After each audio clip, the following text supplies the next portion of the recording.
ഓം നമഃശിവായ. ഏറ്റുമാനൂർ ക്ഷേത്രത്തിൽ പലപ്പോഴും ദർശനത്തിനായി പോയിട്ടുണ്ടെങ്കിലും ഇന്ന് ആദ്യമായാണ് അന്തിമഹാകാളൻ കാവിൽ ദർശനത്തിനായി പോകുന്നത്.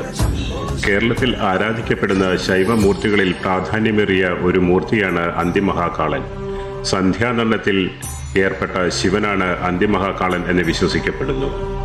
മനോഹരമായ ഒരു കാവ്, വൃക്ഷലതാദികളാലും വള്ളിപ്പടർപ്പുകളാലും സമ്പന്നമായ കാവ്. പ്രധാന ശ്രീകോവിലിൽ കുടികൊള്ളുന്നത് ശ്രീ അന്തിമഹാകാളൻ ശിവൻ, യക്ഷിയമ്മ പാർവതി, ശ്രീ ധർമ്മശാസ്താവ്, ശ്രീ വെള്ളാം ഭഗവതി, ശ്രീ വനദുർഗ ഭഗവതി എന്നിങ്ങനെ 5 പ്രതിഷ്ഠകളാണ്. കാവിൽ വലിയ വൃക്ഷങ്ങളും വള്ളിപ്പടർപ്പുകളും കൊണ്ട് അതിസമ്പന്നമാണ്. ഇതിന് തൊട്ടടുത്തായി മറ്റൊരു പ്രതിഷ്ഠ കൂടിയുണ്ട്. അത് കാനന ശാസ്താവിൻ്റെ ക്ഷേത്രമാണ്.